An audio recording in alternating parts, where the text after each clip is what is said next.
Hello student, welcome to my channel future study line. आज के section में हमें ये देखना है type 1 variable separable type equations. मतलब वेरिएबल सेपरेबल को हम किस तरीके से किसी भी दिए गए डिफरेंशियल इक्वेशन को वेरिएबल सेपरेबल के अकॉर्डिंग क्या कर सकते हैं, हम चेंज कर सकते हैं। Variable can be separated. Variable सबसे पहले क्या होता है इसमें कि जो भी हमें डिफरेंशियल इक्वेशन दिया गया होगा उसको क्या करेंगे, इस केस में variable can be separated. Variable can be separated मतलब कि एक्स, देखिए ये आपका d Y upon D x है, इसको हम डी वाई और डी एक्स भी लिख सकते हैं, अलग अलग इक्वल के फॉर्म में लिख सकते हैं ना। तो इनका कहने का मतलब है कि ये डी वाई और डी एक्स दोनों को अलग अलग कर दें तो जो y का फंक्शन है वो डी वाई के पास, जो x का फंक्शन है वो डी एक्स के पास आ जाए। यानी वो अपने वेरिएबल को सेपरेट कर ले, किसके पास, अपने अपने घर में। डी वाई और डी एक्स उसका घर है, तो वो बोल रहा है कि y को अपने घर में रहना चाहिए और x को अपने घर में रहना चाहिए। तब जाके क्या कहलाएगा, variable can be separated. Variable अपने अपने जगह पे सुरक्षित पहुंच गए हैं, यानी ये पूरा दिया गया फंक्शन क्या हो गया, वेरिएबल सेपरेबल। जैसे ही आप इसको दिखा देते हैं कि ये वेरिएबल और सेपरेबल हो गया है, वैसे ही इसका सेकेंड मतलब केस क्या बनता है कि बोथ साइड इंटीग्रेटिंग, दोनों साइड को इंटीग्रेट कर दीजिए और आपका आंसर आ गया। तो सबसे पहले हमें क्या करना होता है, इनके वेरिएबल को इनको सेपरेट कर देना होता है इनके फंक्शन के मतलब कोफिशिएंट के पास, यानी डी एक्स के साथ एक्स फंक्शन को, डी वाई के साथ वाई फंक्शन को। तो यहाँ पे लिखेंगे कि ये जो दिया गया हमारा जो इक्वेशन है वो क्या है, सेपरेबल वेरिएबल। क्योंकि एक्स का एक्स के पास आ गया, वाई का वाई के पास आ गया। तो solution can be obtain immediately. क्या करेंगे हम, इंटीग्रेटिंग बोथ साइड। आप यहाँ पे जैसे ही आप लिखेंगे तो यहाँ पे लिख देंगे इट इज़ वेरिएबल सेपरेबल। यहाँ पे जैसे ही आपने ये लिख दिया वेरिएबल सेपरेबल, तो आप क्या लिखेंगे, इंटीग्रेटिंग बोथ साइड। दोनों साइड इंटीग्रेटिंग करने पर जैसे ही आप इंटीग्रेटिंग का फंक्शन लगा देंगे, उसके बाद देन आप क्या करेंगे, इंटीग्रेट कर देंगे, आपका वही क्या हो जाएगा, आंसर। आइए क्वेश्चन देखते हैं। अब देखिए हमारे पास है question 1 + y² dx = 1 + x² dy। अब हमें इस तरह के सवाल अगर दिए गए हैं कि एक तरफ dx दिया गया है, एक तरफ dy दिया गया है, तो हमारे सबसे पहले दिमाग में क्या आता है, हमने क्या पढ़ा, वेरिएबल सेपरेबल। अगर हम वो वेरिएबल सेपरेबल को उनके घर में पहुंचा दें तो वेरिएबल सेपरेबल लग जाएगा। अब देखिए x के घर में y बैठा है, y के घर में x बैठा है, तो हम इसको इधर लेके जा रहे हैं और इसको इधर लेके आ जा रहे हैं। तो हमारा क्या हो जाएगा, 1/1 + x², ये dx हो गया, और ये हमारा क्या हो गया, 1/1 + y² dy हो गया। क्लियर, यानी x का x के घर में आ गया, y का y के घर में आ गया। तो लिखेंगे क्या, इट इज़ वेरिएबल सेपरेबल। यहीं पर हमें क्या मिल गया, वेरिएबल सेपरेबल। जैसे ही हमें वेरिएबल सेपरेबल मिल गया तो हम क्या करेंगे, इंटीग्रेटिंग बोथ साइड।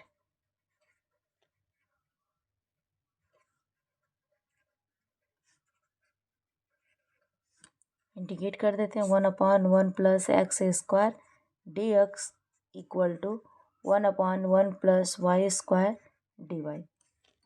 ठीक, ये आ गया, यानी x का फंक्शन x के रिस्पेक्ट में, y का फंक्शन y के रिस्पेक्ट में। तो ये हमारा इंटीग्रेशन में क्या होता है कि 1/1 + x² क्या होता है, tan इनवर्स x = ये क्या हो जाएगा, tan इनवर्स y + c। ये हमारा क्या हो गया, आंसर।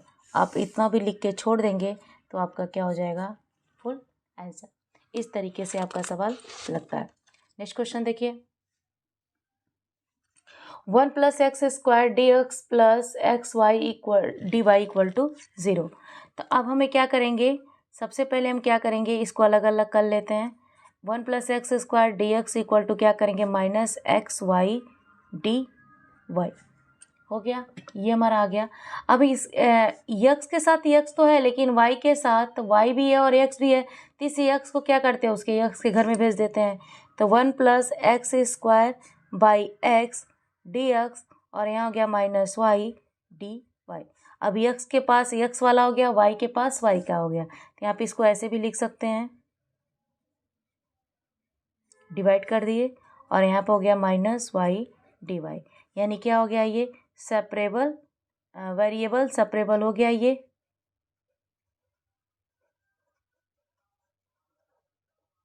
ठीक, ये variable separable. Integrating both side, जैसे लिखेंगे इंटीग्रेटिंग बोथ साइड,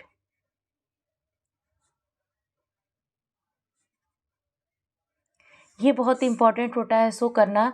आप यहाँ पे ज़रूर लिख दीजिएगा इट इज़ वेरिएबल सेपरेबल, क्योंकि जब आप इसका नाम दे दिए वेरिएबल सेपरेबल तभी आप इंटीग्रेटिंग कर सकते हैं, अदरवाइज आप इंटीग्रेटिंग नहीं कर सकते हैं।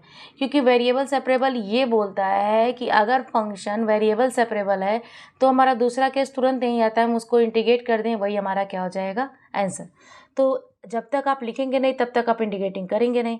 जैसे इंटीग्रेट करेंगे तो ये हो गया 1/x dx plus x d x equal to minus y d y. Integrate कर दें, 1/x का क्या होता है log x प्लस x का हो जाएगा x square by 2 equal to y का हो जाएगा y square by 2 plus c. अब यहाँ पे y का हम कुछ चेंज क्यों नहीं कर रहे हैं, इसलिए नहीं कर रहे हैं कि y को y के रिस्पेक्ट में कर रहे हैं तो कोई भी चेंजिंग नहीं होगी। यही हमारा क्या हो गया आंसर हो गया। ठीक, नेक्स्ट क्वेश्चन देखते हैं।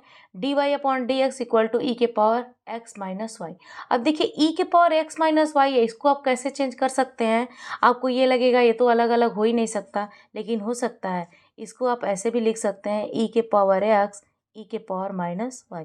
अगर बेस सेम हो तो उनकी डिग्रियाँ आपस में क्या हो जाती हैं, ऐड और सब्ट्रैक्ट हो जाती हैं। ये तो आपको पता ही होगा, बस इसको आपको इस तरीके से क्या करना है, कन्वर्ट।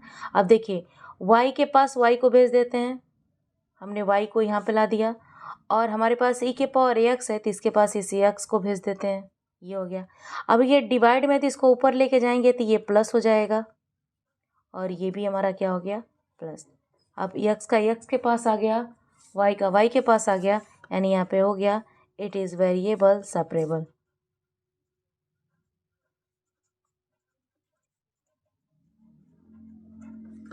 अब इंटीग्रेटिंग बोथ साइड,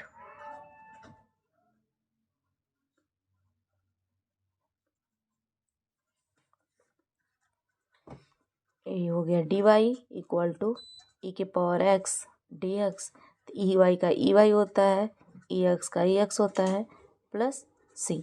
आप यहाँ पे ऐसे भी करके आप क्या कर सकते हैं, छोड़ सकते हैं, ये आपका आंसर हो जाएगा। और इसका कुछ कैलकुलेशन भी दिया रहता है, अगर आपको करना होगा तो ए ई भी लिख सकते हैं, सी भी लिख सकते हैं, तो थोड़ा आपके आंसर में चेंजिंग आएगा, तो उससे आप परेशान मत होइएगा। आप यहाँ तक इसी तरह सीधे सीधे कर दीजिएगा, फुल मार्क्स आपको मिल जाएगा। Thank you. नेक्स्ट क्वेश्चन देखिए, sec square x 10y d x equal to sec square y 10x d y. ये हमारा क्वेश्चन है। इस क्वेश्चन में भी क्या देखिए कि कुछ y dx के पास हैं और कुछ x dy के पास हैं, तो dx को dx के पास और dy को dy के पास भेज देते हैं। तो ये देखिए हमने यहाँ पर सेक स्क्वायर x है और यहाँ पर 10x है, 10 को हमने इधर ला दिया तो ये हमारा क्या हो गया 10x dx। यहाँ पर y है तो इसको y के पास भेज दिए, sec square y 10y dy, ये हो गया। अब जैसे ही हमारे पास ये दोनों आ गए तो यानी y का y के पास x का x के पास, यहाँ आप लिख देंगे it is a variable separable, और इसको क्या करेंगे बोथ साइड इंटीग्रेट कर देंगे। तो इंटीग्रेटिंग करेंगे तो इस तरह से आप लिख सकते हैं sec square x by 10x dx equal to, यहाँ पर हो जाएगा सेक स्क्वायर वाई, यहाँ पर हो जाएगा 10y dy। ये सब्स्टिट्यूशन मेथड है। सब्स्टिट्यूशन मेथड में मैंने आपको बताया था कि अगर हमारे पास डिफरेंशिएशन ऊपर हो और नीचे कोई फंक्शन दिया गया हो तो इसका क्या लिख देते हैं log f(x) प्लस सी। यही बताया था मैंने कि अगर फंक्शन डिवाइड में हो, अगर उसका डिफरेंशिएशन ऊपर दिया हुआ हो, तो देखिए 10 का डिफरेंशिएशन क्या होता है सेक स्क्वायर एक्स, यहाँ भी 10 का डिफरेंशिएशन क्या है सेक स्क्वायर एक्स, तो उसको किस में कन्वर्ट कर देंगे लॉग में, तो ये हमारा हो जाता है log 10x equal to log 10y equal plus log c। इसको इधर लेके आएंगे तो ये हमारा हो जाएगा log 10x minus log 10y equal to log c। आप चाहें तो आप यहीं पे आंसर लिख सकते हैं, और कभी कभी आपके आंसर में कन्वर्ट कर देता है, तो इस वजह से मैं कन्वर्ट कर दे रही हूँ। अब देखिए log 10x minus log 10y, आपको ये पता होगा कि log m माइनस log जो n होता है वो क्या होता है, log m/n होता है। तो यहाँ पर हम लिख सकते हैं, तो ये हमारा क्या हो जाएगा, log 10x/10y equal to log c। log log हट गया तो क्या हो गया, 10x/10y इक्वल टू c। तो हमारा हो जाएगा 10x equal to c 10y। ये हमारा आंसर ये भी हो सकता है और ये भी हो सकता है। आप दोनों में कहीं भी कुछ भी लिख सकते हैं। कभी कभी एग्ज़ाम क्वेश्चंस में प्रूफ करने के लिए नहीं बोलता है तो आप डायरेक्ट यहीं लिख सकते हैं। अगर प्रूफ ये मांगेगा तो आपको ये पूरा कैलकुलेशन करना पड़ेगा। ये आपके कुछ क्वेश्चंस सॉल्यूशन हो गए फर्स्ट टाइप के। आपके पास कुछ क्वेश्चंस मैं दे रही हूँ जो आप इसको कैलकुलेट कर लीजिएगा, और कोई भी कुछ भी हो प्रॉब्लम तो आप मुझे कमेंट बॉक्स में बताइएगा कि किसका सॉल्यूशन आपका नहीं आया और किसका क्या सॉल्यूशन है, कमेंट बॉक्स में मुझे ज़रूर बताइएगा। ये सारे क्वेश्चंस आप नोट कर लीजिए और